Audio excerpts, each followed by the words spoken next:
В конно-спортивных комплексах столицы и вилаятов страны стартовал осенний сезон скачек, который собрал на трибунах многочисленных любителей конного спорта, очень популярного в Туркменистане, родине знаменитых на весь мир ахалтекинских скакунов.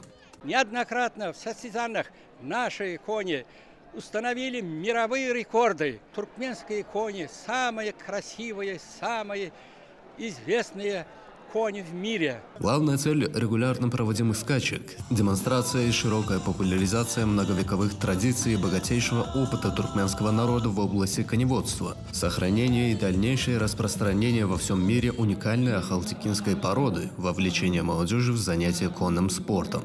Центром событий стал Ашибадский конно-спортивный комплекс, где состоялось 7 скачек, в которых участвовало более 50 скакунов.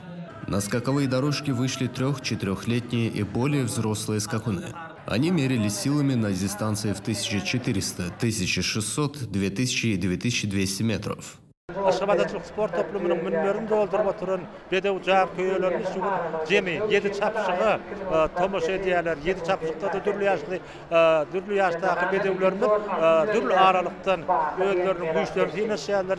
Näme ginnamdan ýennama bar. Çapşyklarynyň usatlygy, seslerimizin şu wagtça ýerine ýeten atlar seslemekden eden işleriniň netijesi görünýär. Bedewlerimizin ýendamlygyna, odorlygyna tomoşa ruhlyda da ýalar. Türkmen halkynyň milli lider Gahrymanlar Kadamyzy Gahrymanlar Kadamynyň halar başlanýyşlaryny üstünlük dowam etdirýän hormat prezidentimiz Arkadaş Serdaryň wäkilçyny astamyzy gutlaýan.